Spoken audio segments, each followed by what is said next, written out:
यानंतर आपण ज्यांच्या मार्गदर्शनाची आपण सर्व वाट पाहत होते, गेल्या अनेक दिवसापासून माननीय नामदार महोदय आपल्याशी हितगुज केव्हा साधतील, त्यांना आपल्याला शुभेच्छा केव्हा देता येतील, आतुरतेने आपण सर्वजण त्यांची वाट पाहत होतो. अशा आपले नामदार माननीय जयकुमार भाऊ यांना मी आमंत्रित करतो की उपस्थितांना आपण संबोधित करावं. बोला जयकुमार भाऊ तुम आगे बढ़ो, जयकुमार भाऊ तुम आगे बढ़ो, बोलो भारत माता की.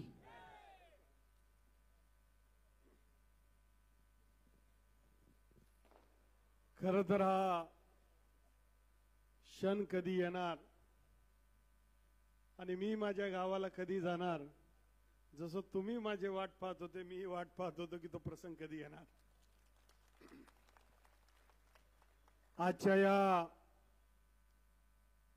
प्रेमाच्या, आपुलकीच्या, आनंदाच्या आणि उत्साहाच्या सोहळ्यासाठी मंचावर उपस्थित असल्याने समोर असलेले सगळ्यांचे चेहरे मला मागच्या 3 महिन्यापासून 4 महिन्यापासून दिसतात की जुलै महिन्यामध्ये मी अमेरिकेहून आलो आणि तो दिवस आणि आजचा दिवस सतत हा प्रवास न थांबता न थकता चालू आहे. आणि मंचावर उपस्थित असलेले सर्वच मान्यवर मंडळी या सगळ्यांनी आणि समोर असलेल्या सगळ्या लोकांनी ज्या प्रकारचं योगदान केलं आहे त्याला शब्दामधनं त्याला बांधता येणार नाही, त्याला तोलता येणार नाही. मंचावर उपस्थित असलेले संजू असतील, दोघे किरण असतील, मुन्ना दादा असतील, आमची सगळी टीम, मी सगळ्यांचं नामोल्लेख कारण नावं घेतले तर मग यांचं का राहून गेला असा प्रश्न आहे. मंचावर उपस्थित असलेले आपले सगळे तोलामोलाचे मान्यवर आणि समोर असलेले माझे मतदार नाही, माझे कार्यकर्ताच आहे. मतदार जर आले तर जागा मानणार नाही, कारण प्रत्येकाचं योगदान फार मोठं आहे. आणि ह्यावेळेस तर एक वेगळी लाटच होती. खरं तर मला या दोघही वक्त्यांचं हे मान्य आहे की काही पूर्वजांची पुण्य असेल, काय पुण्य पूर्वजन्माची असेल आणि म्हणून हे सगळं घडतंय. याच ठिकाणी अनेक आपल्या सभा झाल्यात आणि म्हणून आपण त्यावेळेस चर्चा निवडून यायचं, 1 लाखांनी निवडून यायचं, मंत्री बनायचं बोलत होतो. पुन्हा घड्याळ फिरून तिथे झाली का मी झालो का मंत्री असून मला विश्वास होत नाही आहे. आपण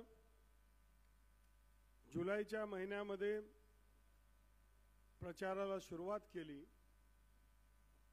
आपली शिवसंवाद यात्रा काढली आणि त्या यात्रेच्या माध्यमातून आपली सारी टीम, कोणी गाडी चालवत होतं, कोणी पाणी देत होतं, कोणी व्हिडिओ बनवत होतं, कोणी फोन करत होतं, कोणी मीटिंगचं नियोजन करत होतं, कोणी भाषण देत होते. विविध भूमिकेमध्ये आपण सारेजण होते आणि आपण त्या दिवसापासून ही निवडणूक एक जबाबदारी म्हणून आपण सगळ्यांनी अंगावर घेतली आणि त्या दिवसापासून आजच्या दिवसापर्यंत ही सारी जबाबदारी चालली आहे. आज देखील ज्या प्रचंड उत्साहामध्ये, ज्या प्रचंड आनंदामध्ये, ज्या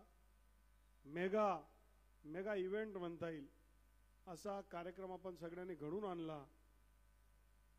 कोणाकोणाचे आभार मानू असं कधी कधी जर विचार केला तर दोंडाईच्या सामान्य माणसापासून तर व्यापाऱ्यापर्यंत, माझ्या गावाच्या प्रत्येक लोकांपर्यंत पासून तर मतदारसंघाचं कोणतं गाव राहून गेलं ज्यांनी मला मतदान केले नाही, कोणता वर्ग राहून गेला, मजूर पासून तर व्यापारी पासून तर शेतकरी पासून तर सगळे समाज, सगळे लोक, सगळे गाव, सगळे बूथ, या सगळ्यांवर मला लीड आहे आणि लीड नाही तर प्रचंड लीड आहे. म्हणून सर्वात प्रथम आपलं सगळ्यांचं मी विनम्रतेने हृदयाच्या अंतःकरणापासून खूप खूप अभिनंदन करतो, आभार व्यक्त करतो की हा दिवस आपल्या सगळ्यांच्या प्रयत्नामुळे, आपल्या सगळ्यांच्या इच्छाशक्तीमुळे हा शक्य झाला आणि आजचा अत्यंत सुंदर असा प्रसंग आला. खरं तर आपल्या या निवडणुकीच्या माध्यमातून आणि मंत्रिपदांच्या प्रतिनिधित्वाच्या माध्यमातून केवळ माझ्या दोंडाईच्याला नाही, माझ्या शिंदखेड्याला नाही, माझ्या मतदारसंघाला नाही, तो धुळे जिल्ह्यामध्ये सुद्धा एक आनंदाचं वातावरण, किंबहुना नंदुरबार, आपले हे दोघंही जिल्हे एकच आहेत ते, या सगळीकडे सामान्य लोकांना खूप आनंद झाला आहे आणि खूप त्यांचं प्रेम हे आपल्याला मिळतंय की आपल्या हक्काचा मंत्री, ज्या मंत्र्याला आपण कधी भेटू शकतो, कधी जाऊ शकतो, आणि सगळेच माझे परिचयचे आहेत. संजू भाऊंनी सांगितलं नेता आहे, हे नेता पद तात्पुरते असतात, कार्यकर्ता हे परमनंट आहे. कारण की मी या चक्रामधनं गेलो आहे, विरोधी पक्षाचा आमदारी होतो, कॅबिनेट मंत्री होतो, विरोधी पक्षामध्ये पुन्हा गेलो, पुन्हा मंत्री बनणारे रोज बातम्या ऐकायचो, ती पंचवार्षिक संपून गेली आणि पुन्हा एकदा मंत्रिपदाची संधी मिळाली. आणि आपल्या सगळ्यांना माहिती आहे की मी एक हाडाचा कार्यकर्ता आहे, जर काम हातात घेतलं तर ते पूर्ण होईपर्यंत थांबत नाही. कुठलंही खातं असो, या खात्याला, हे फार मोठं खातं आहे मी आपल्याला सांगेल, पण या खात्याला अशा प्रकारचं काम मी करेल की पुढच्या पंचवार्षिकला पणन मला पाहिजे अशी रीग लागेल, हे सुद्धा मला आपल्याला विश्वासाने सांगायचं.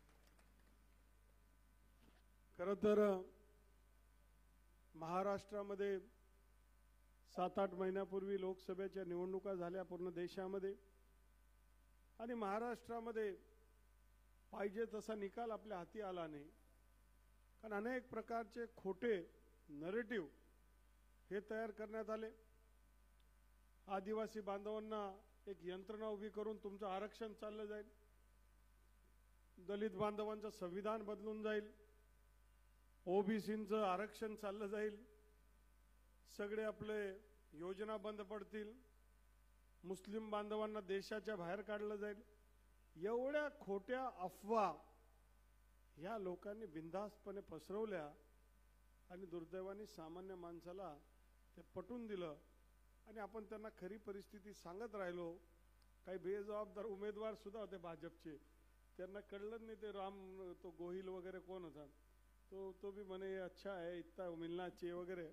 लोकांमध्ये मेसेज चुकीचा गेल्यामुळे महाराष्ट्रामध्ये आपल्याला तो फटका बसला. आणि आपली जी सीट होती धुळ्याची, त्याच्यामध्ये शिंदखेडा मतदारसंघाने, धुळे मतदारसंघाने सगळ्यांनीच आपली जबाबदारी अत्यंत चोख बजावली. काहींना वाटलं मतदान केलं नाही तर चालतं, बाकी करून राहिले गावात, कोणी शेतात गेलं, कोण फिरायला गेलं, कोण पुण्याला गेलं, कोण कुठे गेलं. आणि 2000 मतांनी खासदारची सीट पडू शकते आणि देशाला एक खासदाराची गरज आहे. आणि आपल्याकडनं एवढी मोठी चूक झाली लक्षात आल्यानंतर आपण सगळेजण चिंतेमध्ये पडलो. ना धुळ्याचा खासदार आला, ना नंदुरबारचा खासदार आला, आणि देशाच्या सरकारमध्ये 12-15 खासदारांची कमी झाली. आपल्या सगळ्यांना पश्चाताप झाला, पण वेळ निघून गेली होती. 4-6 महिन्यानंतर विधानसभेच्या निवडणुका होत्या. आमचे महाआघाडीचे मित्र तर त्यांनी तर ते हाडच लावून बसले होते. काही काही तर कालचे बच्चे एकदा पहिल्यांदा निवडले, ते तर आता म्हणजे अजून नवीन आहे, पण मोठ्या बापाचे मुलं असल्यामुळे ते तर आमच्या मतदारसंघात कोणाला तिकीट द्यायचं इथे ठरवायला. अरे तुझं मतदारसंघ भैया बघ, तू त्या बूथवर काय म्हणतात, कोणते आहे ते बॅलेटवर आलेला आहे तू, ते सरकारी अधिकाऱ्यांच्या. आणि मग असे अनेकांचे मी म्हणणारे यांच्या कार्यक्रम जनतेने फिट केला, ते 20 पैसेच राहिले. तुम्ही जर बघितलं तर आघाडी सरकारने त्यांचा महाराष्ट्राचा नेता असेल किंवा या शिंदखेड्यामधला गल्ली बोळातला नेता असेल, त्यांनी राजकारण केलं असेल तर द्वेष आणि द्वेष याच्या पलीकडे काहीच केलं नाही. कोणाच्या जातीवर बोल, कोणाच्या विरोधात बोल, कोणाचं वाईट चिंत, हेच चाललं त्यांचं. आणि मग उबाटा असेल, फपुटा असेल, अजून कोणता असेल, ते सगळे फपुटामध्ये चालले गेले. तर खरं तर या प्रकारची परिस्थिती निर्माण होण्याचं कारण आहे की सातत्याने नकारात्मक राजकारण, विषारी राजकारण आणि लोकांना त्रास देणारं राजकारण जे करत राहिले, याचा परिणाम त्यांना झाला. आणि असा फटका बसला, अजून सुद्धा ते आकडे विचारतात, खरंच आमचे 10-12 होऊन गेले का काय. ते 2-4 दिवस तर पहिले 4-5 दिवस तर विधानसभेतच आले नाही. आणि मग काय करायचं काय नाही लोकांना कसं जायचं म्हणून ते आता ईव्हीएम ला दोष देतात ते. अरे जेव्हा लोकसभेला बरोबर तुमचं निवडलं तेव्हा ईव्हीएम गोड वाटला, आता कसं वाटतंय. आणि म्हणून महाराष्ट्राच्या विधानसभेमध्ये ज्यावेळेस आपल्याकडे आघाडीचं सरकार तिथे निवडून आलं, ह्या लोकसभेला त्यांची तयारी झाली. त्यांचं इलेक्शनचे 4-5 दिवस पूर्वी भांडणं होत होते, मुख्यमंत्री कोण बनेल. तो म्हणे मी बनणार, तो म्हणे मी बनणार. परंतु त्यांचं डिपॉझिट जप्त होणार होतं हे त्यांना माहीतच नाही. आणि त्याच पद्धतीचं निगेटिव्ह राजकारण आपल्या मतदारसंघामध्ये सुद्धा सुरू झालं. आणि अनेक लोक बैमान असतातच, तेही पाहतात संधी. कारण की दुःख में म्हणजे सुख में सब साथी, दुःख में ना कोई. अडचण आली तर पळा झालं, संधी भापडते का काय. आणि म्हणून काही लोकांनी तोही प्रयत्न केला. काही लोक पक्ष सोडत होते, काही म्हणजे आघाडीमध्ये इथलं जाऊ द्या, चिल्लर लोकांच्या गप्पा नका मारा, इतकं वेळ आपल्याकडे नाही. ओव्हरऑल महाराष्ट्रामध्ये असं एक चित्र निर्माण करण्यात आलं. कोणते ते 2-3 आमदार होते अजितदादाचे, इकडे तिकडे जायला लागले. आज पश्चायची वेळ येऊन गेला, त्यांचा कार्यक्रम होऊन गेला त्यांचा. आणि म्हणून आपण पाहिलं की ज्यावेळेस आपण नीतीने काम करत नाही तर काय होत असतं. पण ज्यावेळेस आपल्याला ही परिस्थिती आपल्या मतदारसंघात आपल्याला आघाडीचे हौसले बुलंद झाले आपल्या लक्षात आलं, तर आपला सामान्य ग्राउंड लेवलचा कार्यकर्ता सज्ज झाला. आणि त्यांनी सांगितलं पण निवडणुकीला दरवेळेस मी 45-50 दिवस काम करतो, यावेळेस मी 90 दिवस काम करणार आणि निवडणूक आपण अत्यंत जोराने आपण लढू. मध्यंतरी नारायण भाऊसाहेब आणि ते टीम आणि सगळी टीम म्हणे आम्ही 1 लाख मतांनी निवडून असं जाहीर करू. म्हटलं कृपया करू नका. किती मतांनी निवडायचं सांगू नका, फक्त जोरात काम करा, निकाल आपले आप येईल. आणि म्हणून त्या पद्धतीने आपण कामाला लागलो. मैं तो चला था अकेला, लोक जुडते गए, कारवा बनते गया. कुठं ती शिवयात्रा आपली पाहता पाहता ही एवढी मोठी यात्रा झाली, तर आपल्याला लोक जुळतच गेले आणि मोठी टीम ही आपली तयार गेली. आणि याचा निकाल असा झाला की महाराष्ट्रामध्ये 149 सीट भाजप लढली, 149. त्याच्यातनं 5 सीट आपण मित्रांना दिले, जनसुराज्य वगैरे असे पक्ष, त्याच्यातनं ते 5च्या 5 निवडून आले. आणि उरलेले 144 सीट आपण निवडलो. या 149 149 सीट मधनं 137 सीट आपण निवडून आलो. एवढा मोठा स्ट्राईक आपला आहे. अजून 5-10 जास्ती लढलो असतो तर 145 पार केला असतो. आणि तीच परिस्थिती शिवसेना शिंदे गटाची आहे, तीच परिस्थिती राष्ट्रवादींची आहे. एक तर्फा बहुमत आपल्याला मिळाले. आणि महाराष्ट्रामध्ये 288 आमदारापैकी 237 आमदार, 288 पैकी 237 हे आमदार हे आपल्याकडे आहेत. तर जर एखादी निधी वाटायला केलं तर कसं होईल असं परिस्थिती होते. आम्ही ज्यावेळेस सुरुवातीला गेलो होतो तर विरोधी पक्ष तर एकदम तिथपर्यंत होऊन गेलं. त्यांच्याकडे 2 दरवाजे राहायचे, 2 का 3, 2 अडीच. आता ते एकच दरवाज्यामधनं यायचं काम. आणि अशी परिस्थिती त्याच्यामधनं झाली. आणि कधी कधी आता या पुढच्या 4-6 महिन्यात कोण कुठं चाललं जातं सांगता येत नाही. आम्ही तर सांगितलं की हाऊसफुल आहे. आणि मग एकंदरीत महाराष्ट्रामध्ये अत्यंत मजबूत असं सरकार देवेंद्र फडणवीस साहेबांच्या नेतृत्वाखाली आलंय. या सरकारमध्ये देवेंद्र फडणवीस साहेबांचं सुद्धा आपण बघितलं तर 2014 ते 19 ते मुख्यमंत्री होते, अत्यंत जोरदार काम केलं. 19ला गद्दारी झाली तर 2.5 वर्ष विरोधी पक्ष नेता, म्हणजे मुख्यमंत्री 5 वर्ष, विरोधी पक्ष नेता 2.5 वर्ष उपमुख्यमंत्री. आणि पुन्हा म्हणजे किती अनुभव आहे त्यांना. 4ही बाजू त्यांनी पाहिल्या आहेत सगळ्या 360. म्हणजे कोणतं काय पद असतं, मुख्यमंत्री नंतर विरोधी पक्ष नेता, उप आणि लगेच पुन्हा मुख्यमंत्री. म्हणजे सगळ्या पदांचं सगळ्या गोष्टीचं नॉलेज आपल्याकडे. आणि म्हणून कधी कधी खेळताना टीम धोनीमध्ये जर सदस्य असलं त्याचं जो वेगळं मजा आहे. देवेंद्र फडणवीसच्या मंत्रिमंडळामध्ये काम करणं हे सुद्धा एक दमदार सरकारच्या नेतृत्वामध्ये काम करण्याची आपल्याला संधी आहे. आणि म्हणून डिले होत होता, हा डिले होत असताना तुम्ही तर 97,000 मतांनी निवडून पाठवलं, लाखभर मतांनी. मी म्हटलं आता त्याला 15-20 दिवस लागतोय. मला अनेक लोकांनी मदत केली. मला सगळ्यांच्या घरी जायचंय, भेटायचंय, बोलायचंय, सगळ्यांना आभार मानायचे. पण कार्यकर्त्यांनी इथून मला स्ट्रिक्टली सांगितलं की भाऊ, मंत्री बनल्याशिवाय येऊ नका. अरे म्हटलं काय मंत्रीपद माझ्या हातात आहे? नाही, तुम्ही मंत्री बनल्याशिवाय येऊ नका. आता आम्हाला तुमचं स्वागत मंत्री म्हणूनच करायचंय. म्हटलं नाही बनल्यावर म्हणे असं होणारच नाही. आमच्या सगळ्यांची खात्री. आणि मला माहित नाही काय आपल्या सगळ्यांमध्ये एक प्रकारचा आत्मविश्वास होता की आपला अधिकार आहे, आपला हक्क आहे, आपण मेरिटमध्ये बसतो आणि आपल्याला मंत्रिपद मिळालं पाहिजे. या गोष्टीची मला जाणीव आहे की आपला जिल्हा छोटासा आहे. जातीपातीच्या गणितामध्ये सुद्धा मी फार बसत नाही. माझा जिल्हाही छोटा आहे. मग काही हँडिकॅप असला, कधी कधी मेरिटमध्ये माणूस खरा आहे पण त्या कॉलेजपर्यंत जायसाठी तिकीट नाही, त्याला काय. आणि मग माझा 5 मतदारसंघाचा जिल्हा आहे. जातीमध्ये ना मराठामध्ये ना ओबीसी मध्ये ना कशामध्ये ना एसटी मध्ये ना एससी मध्ये, म्हणजे पॉलिटिकल गणित मध्ये बी मी जमत नाही. म्हणून ते हँडिकॅप असू शकतं. पण भारतीय जनता पार्टीमध्ये काम करणाऱ्या कार्यकर्त्याला मेरिटमध्ये पकडलं जातं. आणि लाख मतांनी तुम्ही जर 5-5 वेळा निवडून येत असाल तर तुम्हाला देखील त्याच्या माध्यमातून आपण मंत्रिपद दिलं पाहिजे. आणि म्हणून महाराष्ट्राच्या पहिल्या यादीमध्ये आपल्याला ती संधी दिली. खरं तर तो प्रसंग मला आठवतो की काय सांगून काय नाही. तुम्ही रोज मला विचार आला का फोन. मला तर रोज सकाळी, म्हणजे काही काही लोक तर सकाळी 7:30ला फोन करायचे, काय अर्जंट आहे, किंवा रात्री 2ला.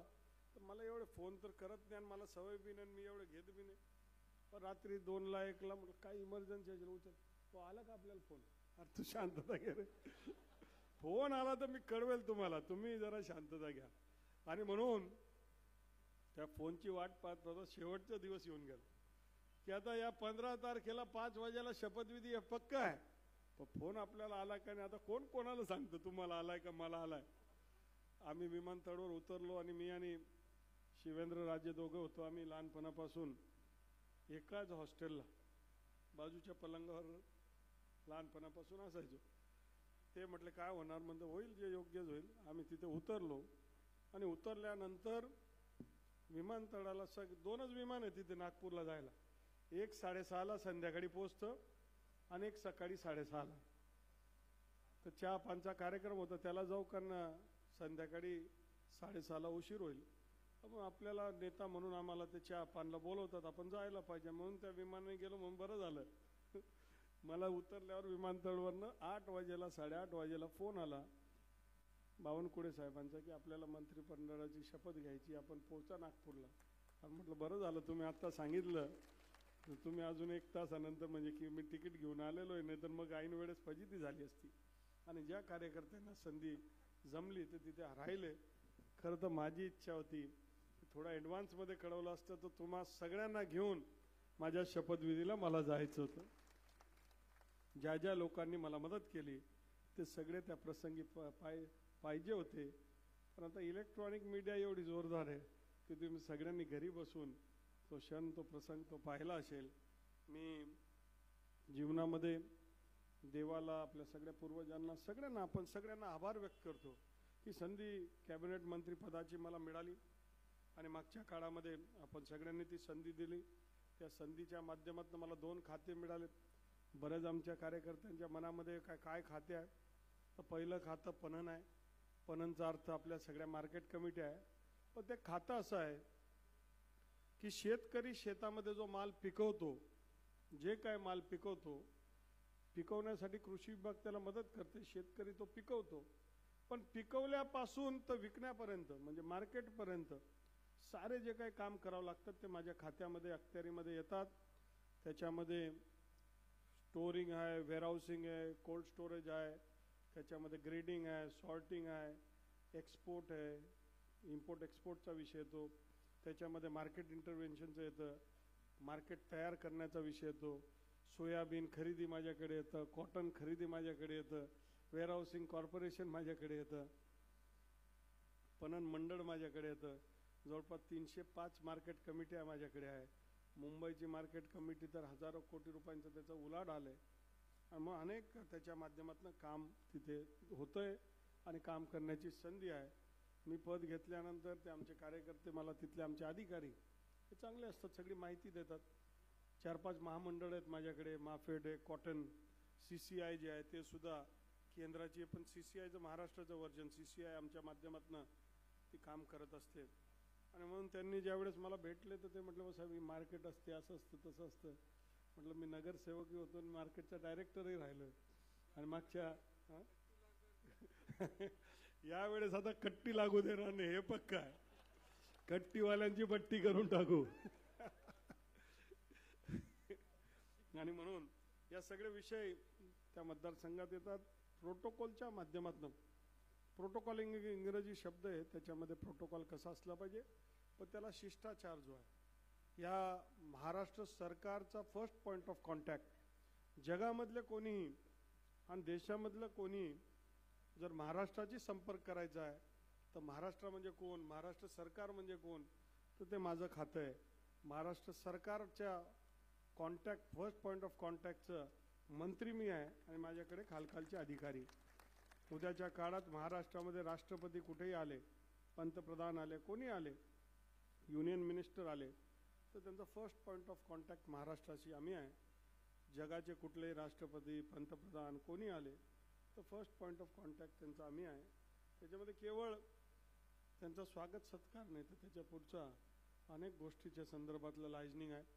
या मुंबईमध्ये जे दूतावास आहेत, त्या दूतावास देशामध्ये एक, प्रत्येक देशाचं एक दूतावास आपल्या देशामध्ये आहे. तर त्याचं दिल्लीला एम्बॅसेडर असतो आणि त्याच्या खालोखाल काउन्सिल जनरल असतो. तर तुम्हाला माहिती की महाराष्ट्र देशामध्ये दिल्ली तितकंच महत्त्व मुंबईला आहे. आणि म्हणून 156 देशांचे दूतावास जे काउन्सिल जनरल मुंबईमध्ये, त्यांचा फर्स्ट पॉइंट ऑफ कॉन्टॅक्ट हा मी असतो. आणि म्हणून 156 देशांची आमचा जो विभाग आहे तो त्यांच्याशी समन्वय करण्याचं काम असतो. अशा प्रकारचे दोघंही पदं हे माझ्याकडे ही जबाबदारी दिली. मी आपल्या सगळ्यांना नम्रपणे सांगतो की ज्या विश्वासाने आपण मला त्या पदापर्यंत पोचवलंय, आपल्या ह्या माध्यमातून महाराष्ट्रामध्ये आमदार जयकुमार रावल किंवा मंत्री जयकुमार रावलच्या माध्यमातून जे काम होईल, तुम्ही महाराष्ट्राच्या कानाकोपऱ्यात कुठेही गेले आणि ते आमच्या मतदारसंघाचे आमदार आहे असं म्हटलं तर तुमचं अभिनंदनच झालं पाहिजे. असं काम मी केल्याशिवाय राहणार नाही, ही ग्वाही मी तुम्हाला या निमित्ताने देऊ इच्छितो. खरं तर काम मोठं आहे, जबाबदारी वाढेल. आता एकीकडे तुम्ही म्हणणार की प्रत्येकाच्या घरी सत्यनारायणला यायला पाहिजे, ही मागणी बी आहे, आणि भाऊ मंत्री म्हणून जोरदार काम बी केलं पाहिजे, ही मागणी बी आहे. तर दोघं शक्य नाही, एक तर हे होईल नाही तर ते होईल.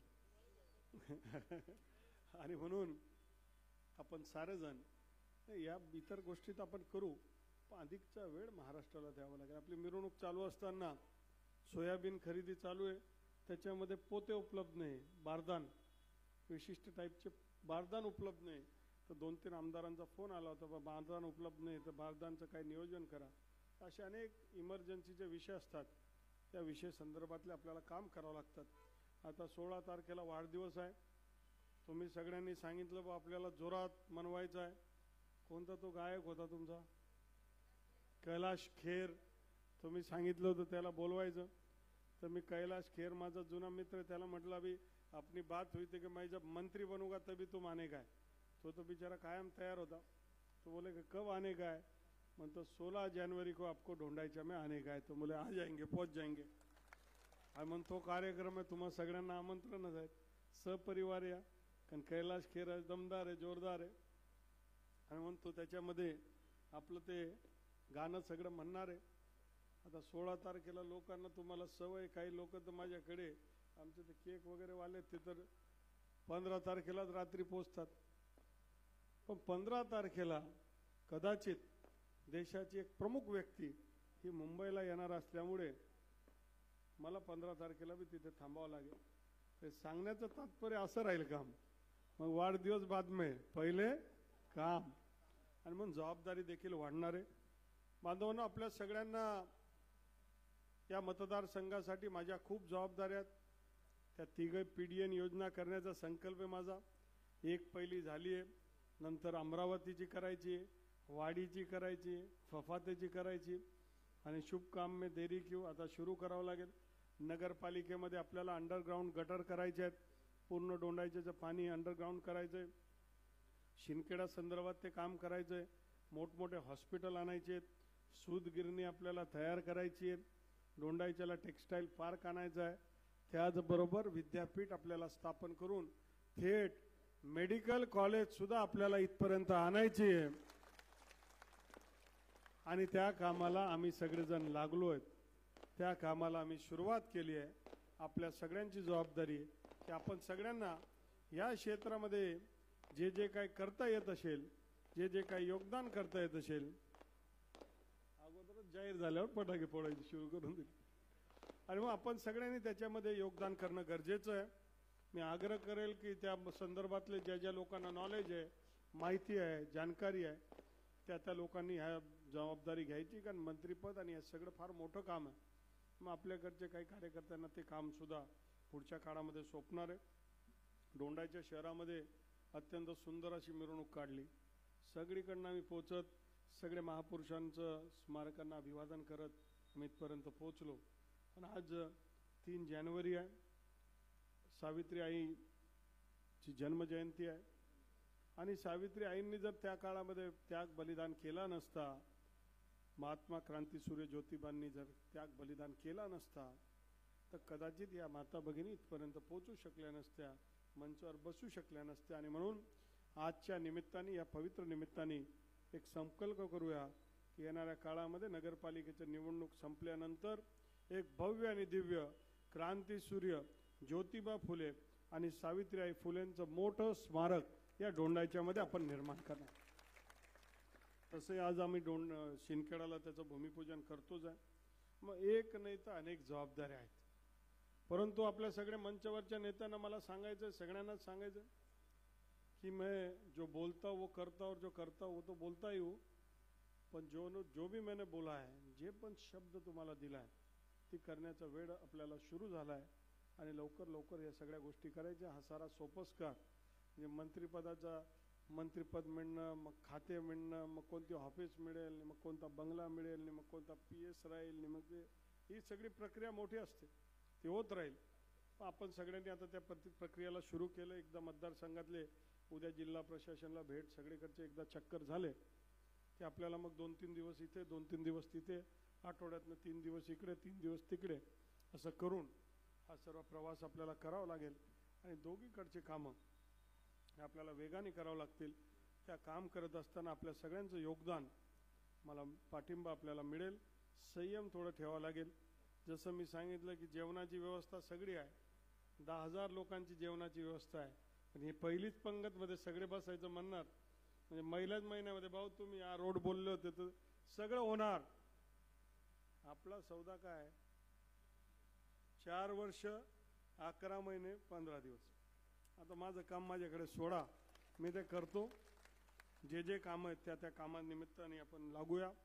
हा पहिला दौरा झाल्यानंतर दुसऱ्या दौऱ्याला आल्यानंतर काही ठळक गावं घेऊया. आणि येणाऱ्या 3 महिन्यामध्ये आपला प्रयत्न राहील की प्रत्येक गावाला ही भेट, आपली व्यक्तिगत भेट होऊन त्यांचे आभार आपल्याला लवकरात लवकर कसे मानता येईल, त्या गावांना भेटी होतील. त्याचबरोबर 3 महिने संपता नगरपालिका येणार, जिल्हा परिषद येणार. आता खासदार झालं आपलं, तिथे सरकार दिल्लीमध्ये मजबूत सरकार, महाराष्ट्रामध्ये आता गल्लीमध्ये सुद्धा ताकदीने आपले सगळे पदाधिकारी हे आपल्याला आपले बसवायचेत. आणि सगळे महायुतीचं एकदा झाल्यानंतर मग आपल्याला जोरदार काम करता येईल. आणि त्याची तयारी आता खरं जसं सांगितलं की आता आमची निवडणूक झाली, आता कार्यकर्त्यांच्या निवडणुकीसाठी सुद्धा आपल्या सगळ्यांना कामाला लागायचं. आणि म्हणून त्या दृष्टिकोनातनं सगळेजण जागृतपणे लागा. भारतीय जनता पार्टीचं सदस्यताचं नोंदणीचं काम आहे, ते सुद्धा आपल्याला करायचं आहे. पहिल्या ह्या 1-2 महिन्यामध्ये जे जे लोक आहेत त्यांचे आभार मानण्याचा मी सगळ्यांचा प्रयत्न करणार. जे जे काय तुम्ही मानल्यात, बऱ्याच मानता यंदा मानल्यात, जे तुमच्या स्तरावरच्या मानल्यात तुम्ही सोडवा, जे माझ्या स्तरावरच्या मानल्यात तर मी पूर्ण करण्यासंदर्भात मी साऱ्या गोष्टी त्या पूर्ण करेल. आज खरं तर या प्रसंगी टीका टिप्पणी करण्यासाठी आज वेळ खर्च करत नाही, रोजच आपल्याला होईल. पण कसं आहे की आरेला कार्य करणं आम्हालाही येतं आणि ईट का जवाब हम पत्थर से देना जानते. ज्याला जसं उत्तर असेल, ज्याला जी भाषा समजेल त्या भाषेमध्ये त्याला समजवण्यात येईल. कारण आता माझ्याकडे तर आंतरराष्ट्रीय दूतावास आहे, थोडी जापानी थोडी चीनी बी समजून लागावं लागेल. आणि जर ती भाषा समजत असेल तर ती बी शिकून ती समजवण्याचा आम्ही प्रयत्न करू. कारण विकासाच्या ह्या रथाला, सामान्याच्या हिताला कोणी आडवा येऊ शकत नाही. कोणी जर आडवा येईल तर त्याला आडवं केल्याशिवाय राहणार नाही, हे सुद्धा नम्रपणे सांगायचं आहे. हा विकासाचा रथ हा महाराष्ट्राला नंबर 1 करण्यासाठी, पुन्हा महाराष्ट्र नंबर 1 करण्यासाठी आम्ही संकल्प केला आहे. मी जेव्हा मुंबई मार्केटला गेलो त्यांनी सांगितलं, मग साहेब ही मुंबई मार्केट जुनी झाली, असं झालंय, बिल्डिंग पडली, हे पडलंय, याला रिपेअर करायचं आहे, तुमच्या मनात काय? मग ते रिपेअर तर होईल हो बाबा, हे सगळे बिल्डिंग रिपेअर करून टाकू. पण महाराष्ट्रामध्ये जगातली सर्वात मोठी मार्केट कमिटी ही स्थापना करण्याचा संकल्प मी केला आहे. आणि ह्या कारकिर्दीमध्ये महाराष्ट्रामध्ये जगामधली सर्वात मोठी मार्केट कमिटी ही स्थापना तुमच्या कार्यकर्त्या आमदार जयकुमार भाऊच्या माध्यमातून होईल, हे सुद्धा मला नम्रपणे सांगायचं आहे. त्या कामाला आम्ही लागलोय. आपण निश्चिंत राहा. तुमच्या सगळ्यांना मी सांगू इच्छितो की मंत्रालयामधलं एनेक्स बिल्डिंगमधलं 407 4थ्या मजल्यावरचं कार्यालय तुमच्या सगळ्यांसाठी हक्काचं कार्यालय.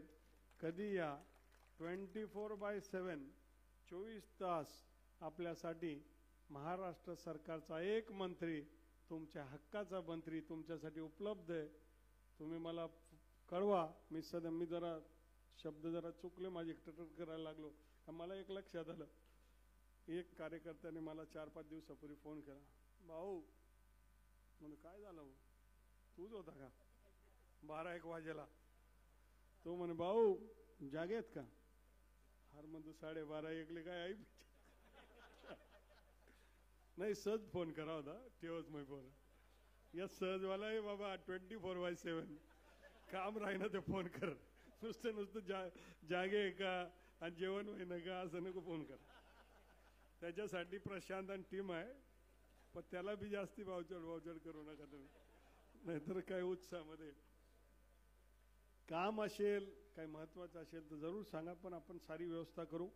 ऑलरेडी आरोग्याच्या संदर्भात 2-3 आपल्याकडे इमर्जन्सी पेशंट होते, त्यांना काही लाखाचं आपण मदत मिळवून आरोग्याच्या संदर्भात महिना झाला त्यांना आपण मदत मिळवण्याचं काम चालू केलं. आणि आता ढोंडाईच्याला बी चकाचक करायचंय, शिंदखेडा मतदारसंघ बी चकाचक करायचंय आणि आमचा धुळे जिल्हा बी एकदम जोरदार बाले किल्ला बनवायचा संकल्प आपण सगळ्यांनी केला आहे. तो मी करणार म्हणजे करणार, हे नम्रपणे आपल्याला सांगू इच्छितो. अत्यंत आनंदाचा दिवस आहे.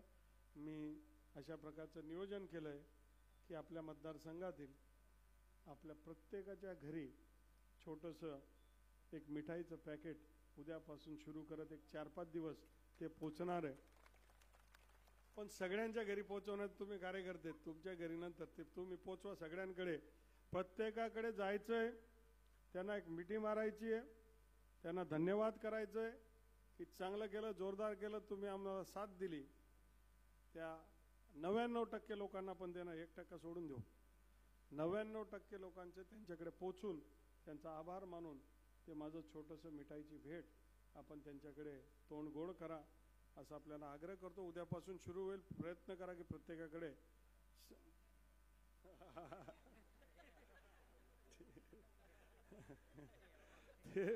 ते मिठाईचे पॅकेट वगैरे पोचवा. आणि भैया कार्यालय आपली टीम ही त्या मंचावर बसलेले हे सगळी टीम आहे, यांच्या सगळ्यांपर्यंत पोचवा. इतकंच नाही तर ह्या 16 जानेवारीच्या कार्यक्रमाला मला काम करायला लावलंय, तर तुम्हाला बी काम करावं लागेल. मंत्रिपदाची जबाबदारी मोठी आहे भैया. नुसतं भाऊ तुम लढो और हम असं नाही होणार. आणि म्हणून हे सगळे जे लोकांनी आपल्याला, बरेच कुठले गुजरातचे आमदार, कोण मंत्री, कोण सर बरेच लोक आले होते, मला ते भेटायचे, मी माझ्या घाईत राहायचो. 16 तारखेच्या कार्यक्रमाला त्यांना 15लाच बोलवा, पाहुणचार करा त्यांचा, त्यांना जे आवडतं ते. खमण ढोकळा असेल तर खमण ढोकळा, नाही तर आपले खाटकी बंधूंकडनं काय असेल तर ते जे असेल ते, तर त्या लोकांचा पाहुणचार करा. त्यांचा धन्यवाद करा आणि 16 तारखेला बसण्यासाठी जागा पहिले त्यांच्यासाठी ठेवा, नाही तर आपणच आपल्या गर्दीमध्ये. आणि म्हणून अशा सगळ्याच लोकांना, तुम्हा सगळ्यांना आमंत्रण आहे, सहपरिवार आपण या. तो महत्त्वाचा कार्यक्रम आहे, अत्यंत आनंदाचा प्रसंग आहे. हा राजकारणाचा नाही, कारण की एक छोटंसं गाव आपलं डोंडायचे, असे अनेक गावं या महाराष्ट्रामध्ये, असे अनेक मतदारसंघ या महाराष्ट्रामध्ये, असे लाखांमध्ये निवडणारे. तुम्हाला वाटलं की आपण एकदम जोरातच गेलो म्हणतो, महाराष्ट्रात माझा कितवा नंबर आहे, किती लाखांनी मी निवडलोय, तर महाराष्ट्रामध्ये 11वा नंबर आहे आपला. म्हणजे 2-2, 4-4, 5-5 हजारांनी आपल्याकडनं. बाजूचं आपले पावरा आहे 1.5 लाखाचे, त्याच्यानी निवडले. आदिवासी 4 मतदारसंघामध्ये जवळपास 1,30,000, 1,40,000, आणि मग नंतर आपल्याच्या 5-10 हजार आपल्यापेक्षा पुढे मागे आहे. आणि मग 11मधनं 1 कमी करून 1 नंबर जाण्यासाठी खूप प्रयत्न करावा लागतो. आणि तो प्रयत्न सुद्धा पुढच्या काळामध्ये आपण करूया.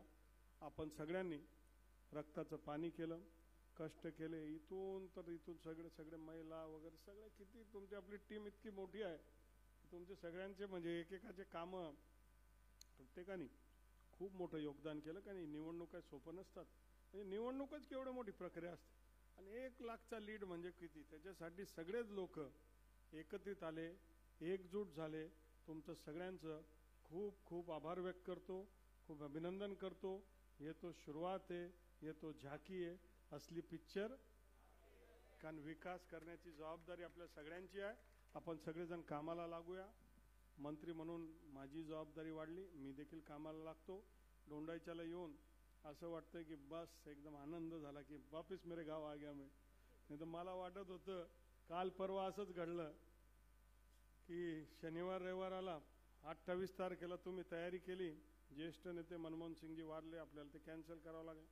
मध्ये कुठतरी आलो, अजून प्रोटोकॉलचा मंत्री, काही बातमी होईल.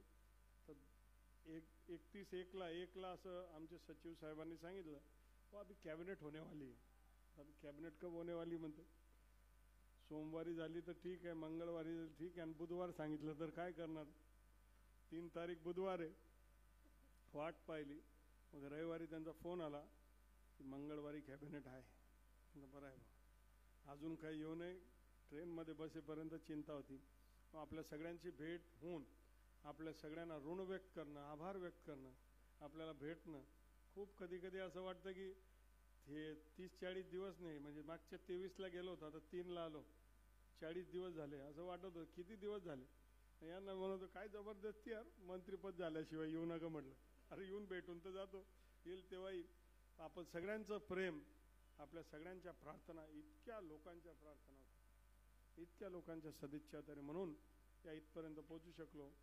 और आगे बहुत कुछ बाकी. आपण जाऊया. आपण सगळ्यांचे खूप खूप आभार. आपण इथे आलेत, मला पाठिंबा दिला. उत्सव, कोणी रॉकी बँड आणला, कोणी कुठलं गायिका आणली, कोण काय म्हटलं, आणि तुमचं गाणं आता तुमचं ऐकू आम्ही, तो पण सत्कार स्वीकारू. सगळ्यांचं खूप खूप आभार, खूप धन्यवाद. आप सब आगे बढ़ो. जय कुमार बाबू आपके साथ है. धन्यवाद. जय हिंद, जय महाराष्ट्र, भारत माता की जय.